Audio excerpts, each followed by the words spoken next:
Hey guys, and welcome back to my YouTube channel. This is so wet to say. Yes, Ma. These are the dry ones. I'm trying to get rid of all the clothes so I can. Right, she just dumped the laundry and ruined the introduction.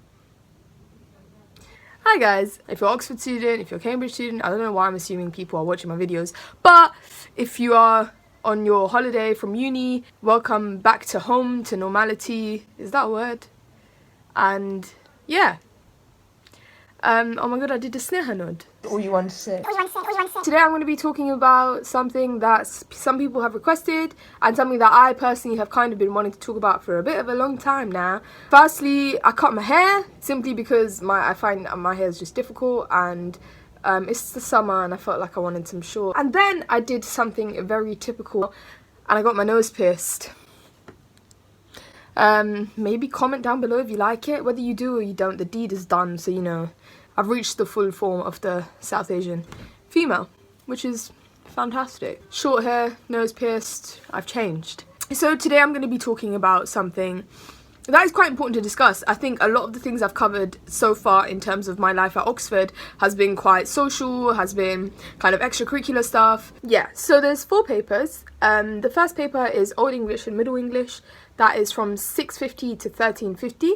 Then the second paper is Victorian. So Victorian is from 1830 to 1910. Or 1820 to 1910. I think it's 1830 to 1910.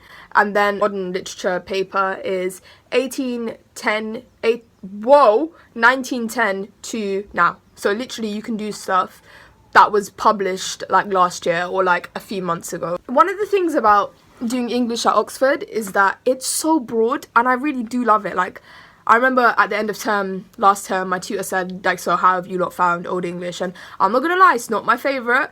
I'm not necessarily passionate about Beowulf, but it is interesting to learn how literature has changed and to learn what the definition of English literature is and what it used to be in 1650 and what it is in 2019. That's incredible. Like, and obviously, I don't want to nerd out too much, but it is really broad, and I think it's so cool to be able to spend a week where you're looking at like an old English manuscript, and then simultaneously reading like post-colonial literature from someone like Salman Rushdie, like Midnight's Children, for example. I think that's so cool. It hasn't necessarily been the academic side of things, and I think I've made quite a conscious decision to do that because I feel like all that stuff is quite implied, like going to the library, doing your essays and pulling all-nighters. Of course, it's really important to share that with you guys as viewers, just so that you kind of know what it's about, because that is the kind of main reason why we're there. We're there for the academia, we're there to write essays, and we're there to attend lectures and go to classes and blah blah blah blah blah.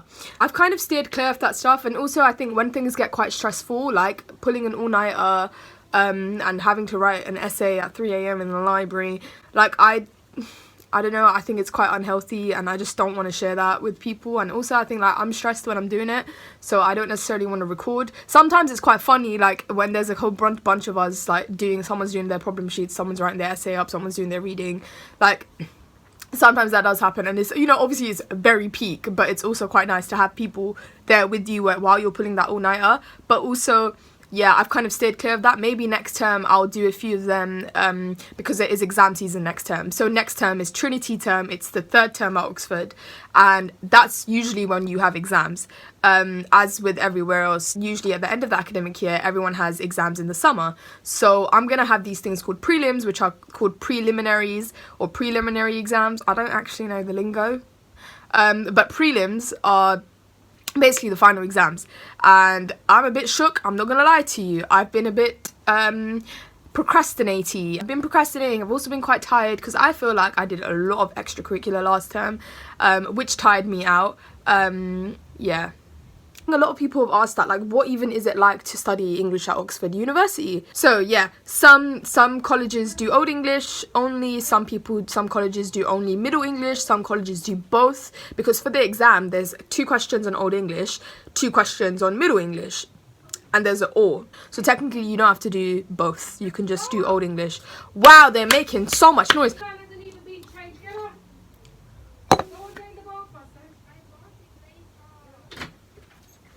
Tidy up all this stuff so it's clean. My lips are dry.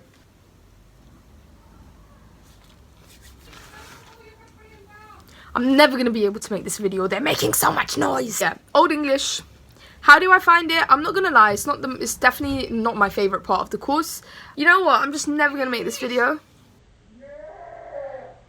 I think having Old English as part of the course is important. Having an entire paper dedicated to it, I don't know, that's more of a tradition thing, I think, with Oxford, and maybe perhaps something that needs to be changed, I don't know, but I do think it's super, super important that we do learn Old English. I do. Even though it's not my favourite, I still think it's important in learning what Is that my cat? Okay, everyone is making noise. I will never be able to make this video. My little brother is refusing to bath. He's refusing to get in the shower. And my mum is basically very angry. And is telling him, why don't you bath? You are an unhygienic boy. Just bath. And this guy is not bathing. Wow. I don't understand boys. They're so weird. So there's the Old English paper, the modern literature paper, the Victorian paper, and then there's a paper called Introduction to English Language and Literature. And there's two parts to it, so there's 1A and 1B. 1A is more linguistic, so you look at the science of language, if that makes sense. If you're at a stage where you're studying languages at school, A-level or IB or whatever, you probably know just a little bit about what linguistics is, knowing things like dialects, knowing things about language and identity, language and power, language and gender is so interesting. I really like it. I'm not gonna lie, I find it very hard, but again, it's because I've never really done it before, so that's that. And then there's 1B. 1B is more looking at the theory of literature, and we kind of look at stuff like this, beginning theory. So this is basically looking at all the different kinds of theories that exist in literature, what they mean, whether they're valid, whether theory in itself is valid or not. It's really interesting. We look at stuff like structuralism, post-structuralism, postmodernism, psychoanalytic, reading, queer theory, new historicism, cultural materialism. If you don't know what any of these words mean, don't worry, because I kind of have forgotten, so I need to revise and remember what they all mean.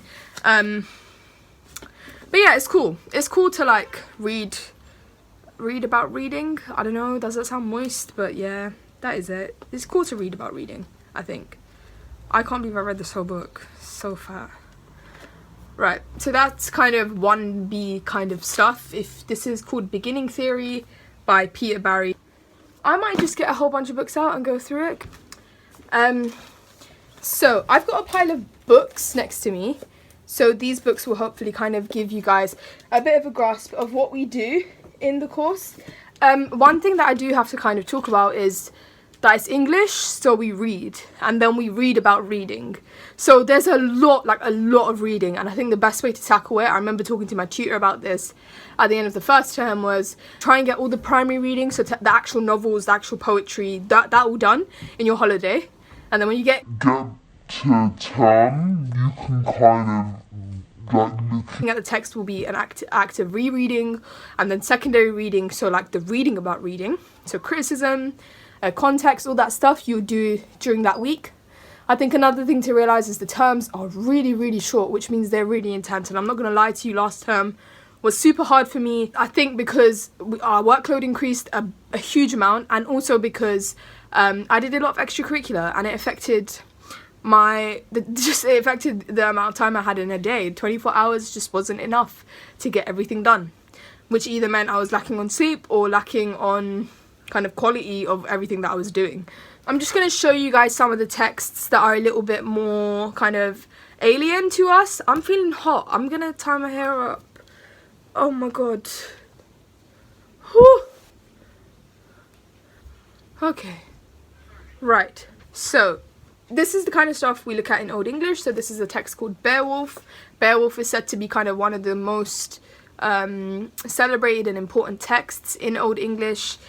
Just to give you guys a bit of a rundown on what Old English is, a lot of people are like, so what is it, like thou, thee, they? That's called early modern, mate. So this is old, like this is really old. Just to kind of give you guys a bit of a rundown on what Old English sounds like and what it looks like. It's really weird. I'm not gonna lie to you. It's very, very weird. I don't even think I should read it because wow, okay. Again, I don't know how to properly read it, but yeah, we'll just go with it. So, White Way Gardena in Geir Dagnem. It sounds like I'm just going to show you guys because I don't really want to read it. Does that, can you see that? Can you see that? Okay, we'll just go with this weird lighting change. But basically, it sounds like someone with a really weird accent is talking like a really weird version of German. That's the best way to describe it. It is hard.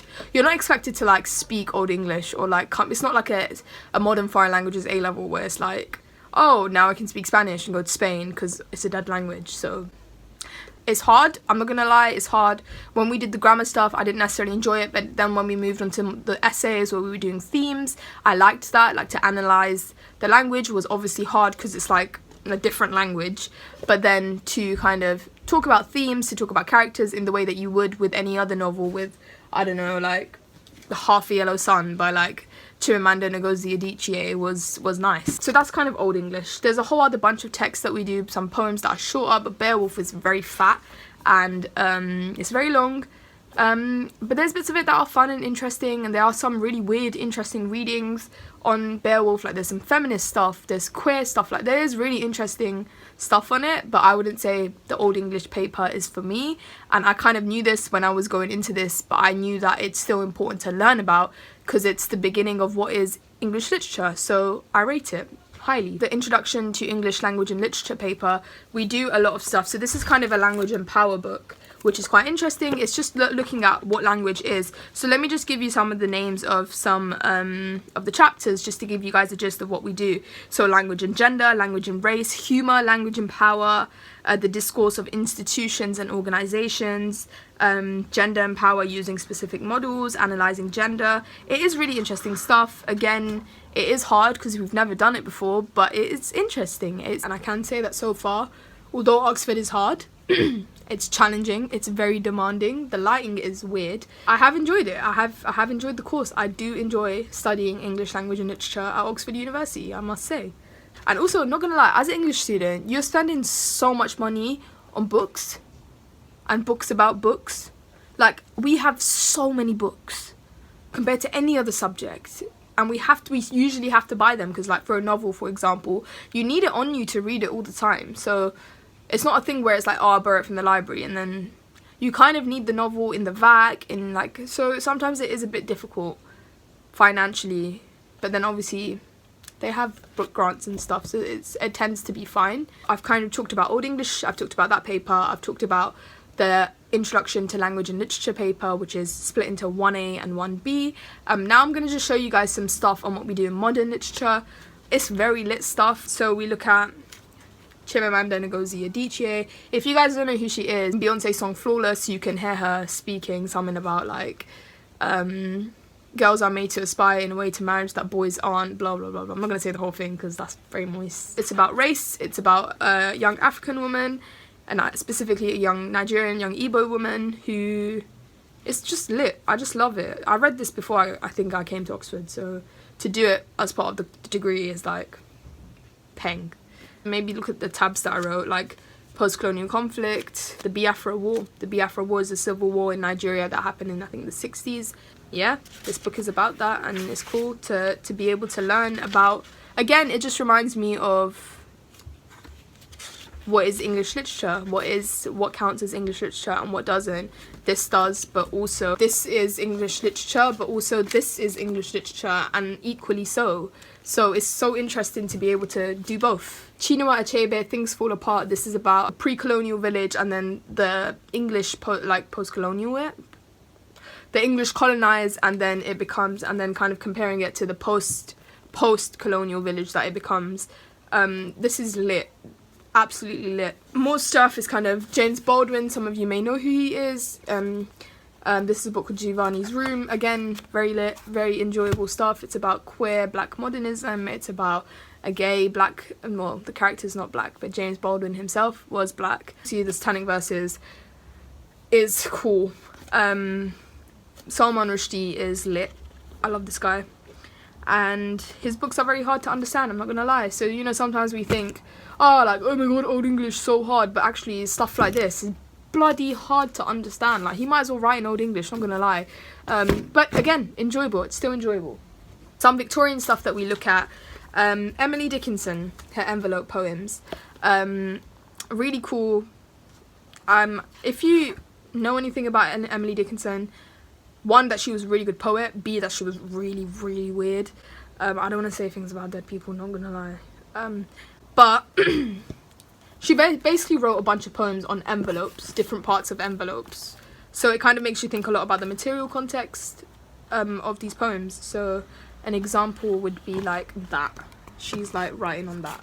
Emily Dickinson is someone who you would think of when you think of Victorian, or Charles Dickens, who wrote Oliver Twist, Great Expectations. Someone who you won't think of is Bankim Chandra Chattopadhyay, who wrote Raja Mohan's Wife. So I got a bit excited with this one just because it's like, oh my god, brown guy. Let me do justice to the analysis of this. I went a bit overboard, but really interesting stuff. We looked at someone called Toru Dutt, who is a poet from India. It makes you reconsider, what does it mean for literature to be Victorian? What does Queen Victoria have to do with Britain, but also outside of Britain? What does she have to do with the empire? Because at the end of the day, she was the Empress of India. Those are the kind of texts that we do. Some of them, they're not all, definitely not all of them. To kind of generally talk about the course, what is it like to do English language and literature at Oxford University? I enjoy it. It's fun. It's challenging. There's a lot of reading. But at the end of the day, we do it because we enjoy to read. We enjoy to talk about books. And so that's what it is. What do I find the hardest? I would say the hardest part of it is definitely Old English for me. I think I would say I find Victorian the most enjoyable. I thought I would find modern, but I actually really love Victorian, and then modern, and then linguistics, so the 1A stuff, and then the 1B stuff, and then Old English. I would say the majority of the degree, I find it all equally hard. Maybe the stuff that I kind of find the easiest is probably the Victorian stuff and the modern stuff, simply because we have done books before and talked about it in the same way. So just writing an essay and talking about a theme or talking about a character, we've done that before. We've done it in GCSE, we've done it in A-level, we've analysed poetry. So I find Victorian and modern the easiest. The rest I pretty much find difficult, and that's just it. You just have to kind of pattern, I think. Yeah, I feel like that's all I have to say. I think to kind of go over the exam structure, maybe. So in first year, we do these 4 papers and we get examined on all of them. But we get examined in different ways. So for modern, Victorian and Old English, we have to write essays in exams. So modern, we have to write 3 essays, I think. Yeah, 3 essays, 3 hours. Victorian, 3 essays, 3 hours. Old English, 2 essays and 1 language commentary. So a language commentary basically is like a passage of Old English will come up from some of the texts we've studied, and you just look at it, have to identify it and talk about the language. It's kind of like analysing poetry. So looking at the lines, looking at the meter, looking at the words or the tenses or the cases used. If you don't know what I'm talking about, then it's calm. Just research grammatical case, because I'm not gonna lie, I mean, if you do Latin, then wicked, but if you don't, which I didn't, then you're gonna find it a little bit hard. For Introduction to Language and Literature, you have to basically do coursework. So next term, Trinity term, we're gonna be writing up coursework. I think we're gonna have like 10 days to write up a 1A essay. So 1A meaning like language and power, language and gender, language and race, language and politics, all that stuff is quite cool. And then another essay on 1B, so looking at a particular theory and applying it to texts or generally. As with most degrees in life, as with a lot of the other degrees at Oxford, there's a lot.